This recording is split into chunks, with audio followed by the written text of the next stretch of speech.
에서와 야곱은 쌍둥이 형제였습니다. 그러면서도 한편으로는 치열한 인생의 경쟁자이기도 했습니다. 에서는 야곱보다 모든 면에 우월했습니다. 농경사회의 수장으로 있던 아버지 이삭의 사랑을 독차지했습니다. 능력과 기량면에서 야곱은 도저히 이런 에서를 능가할 수가 없었습니다. 종횡무진으로 광야를 누비면서 들짐승을 잡아 가정의 생계를 이어가던 에서에 비하면 야곱은 비교의 대상이 될 수가 없었습니다. 그만큼 에서는 사나이 중에 사나이, 그리고 능동적이고 적극적이었습니다. 그러므로 야곱은 도저히 그런 형 에서를 능가할 수가 없었습니다. 그럼에도 불구하고 야곱은 에서와의 경쟁에서 승리자가 되었다는 것입니다. 왜 그랬을까?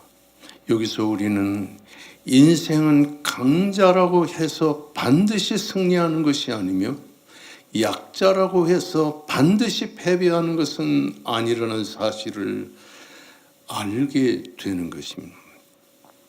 약자에게도 살 길이 있습니다. 약자에게도 승리의 길이 있습니다. 이것이 우리가 인생에게서 배우는 삶의 진리입니다. 오늘 본문의 말씀은 이렇게 약자가 강자를 쓰러뜨릴 수 있는 비결을 우리에게 가르쳐주고 있습니다. 약해도 일어설 수 있고, 약해도 이길 수 있고, 약자라 할지라도 뜻을 이룰 수가 있는 것입니다. 이것이 바로 우리 인생을 살아가면서 경험하게 되는 놀라운 신비입니다. 그러면 약자가 강자를 이길 수 있는 비결이 어디에 있는가? 이 질문 속에서 우리를 향한 하나님의 뜻을 알게 되는 것입니다. 삶의 승리는 뛰어난 능력이 있는 것이 아닙니다. 삶의 승리는 뛰어난 생활 조건에 있는 것이 아닙니다.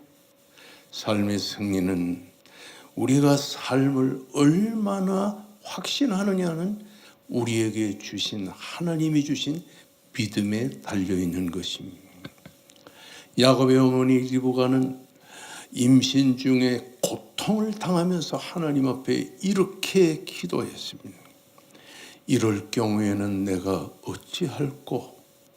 여호와 하나님은 그런 리브가에게 이렇게 말합니다. 두 국민이 내 태중에 있구나. 두 민족이 내 복중에서 나누이리라. 이 족속이 저 족속보다 강하겠고 큰 자는 어린 자를 섬기리라.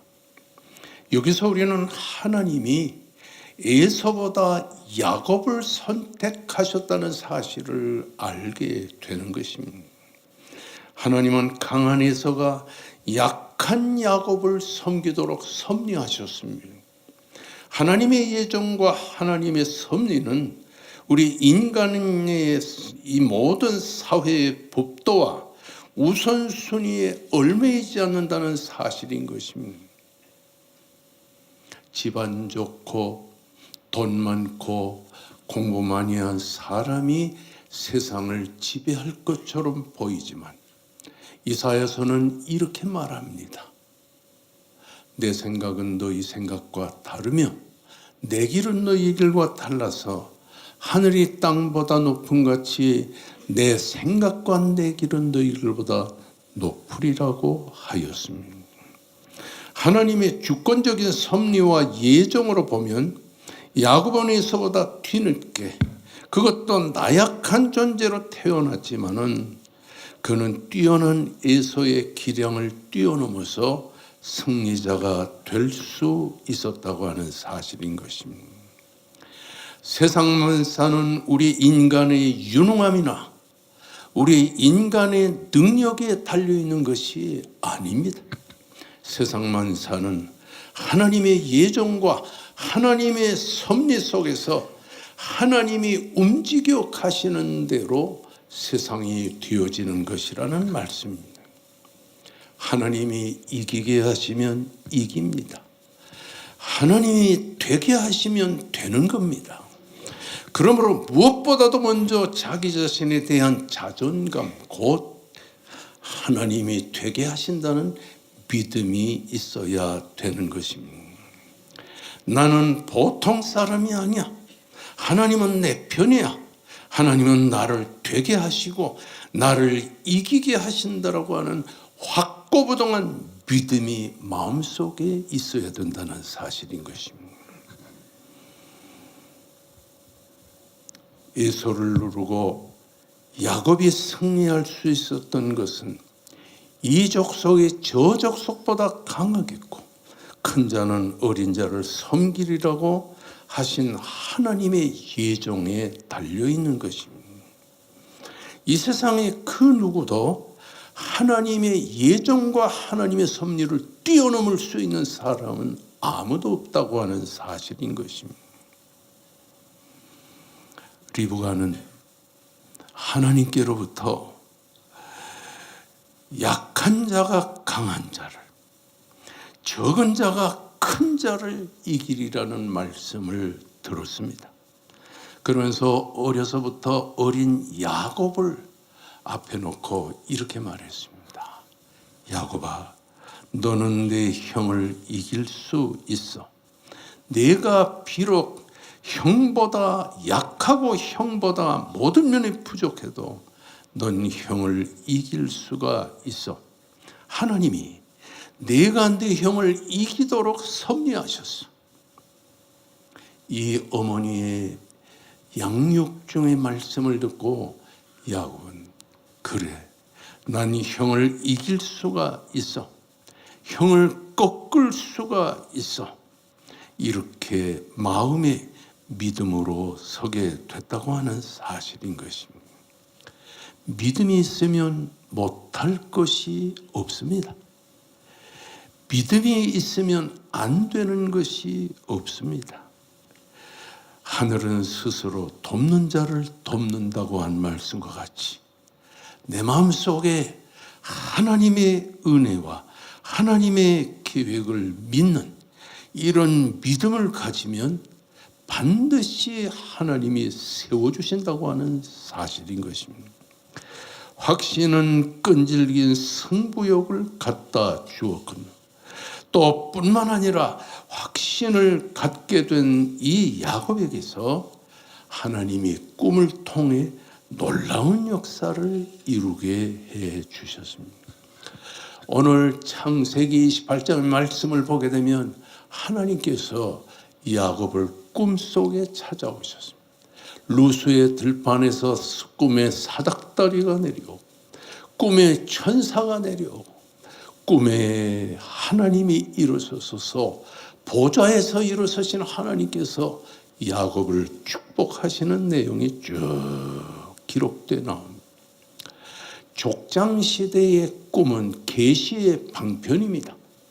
그러므로 이 성경에 보면 야곱이 꿈에 본 적, 또 본 적, 또 본 적 자꾸 꿈속에서 그 내용을 보게 됩니다. 이것은 오늘날 우리에게 하나님의 말씀을, 계시의 말씀을 보고 또 보고 보고 또 보는 말씀과 기도의 사람이 되면 하나님이 들어 쓰시고 하나님이 세우시고 역사하신다는 사실을 우리에게 강조하는 것입니다. 이렇게 야곱에게는 하나님이 있었지만은 그의 형 에서에게는 하나님이 없었습니다. 에서는 자기의 힘만으로 살려고 했습니다. 하나님은 그가 얼마나 옳은 사람인가를 보시는 것이 아니고 하나님은 그가 얼마나 유능한 사람인가도 보시지 않습니다. 하나님은 하나님이 세우신 하나님의 사람을 하나님이 쓰신다고 하는 사실을 믿으시기를 주의 이름으로 축원합니다. 이 본문의 말씀을 보면 세상은 우리의 힘으로 살도록 돼 있지 않다는 것입니다. 오늘 이 세상에는 자기의 힘으로 살려고 하는 사람과 하나님의 힘으로 살려고 하는 사람이 있는데, 자기 힘으로 살려는 사람은 되는 일이 없습니다. 이 세상이 괴롭고 힘듭니다. 오늘 임직하고 또 오늘 귀한 세움을 받는 여러분, 아울러서 이 교회의 모든 일을 이끌어 주시는 하나님의 역사가 여러분과 교회에 충만하여서 한국 교회에 유익을 주는 아름다운 미래의 교회와 여러분 되시기를 주의 이름으로 축원합니다. 아멘.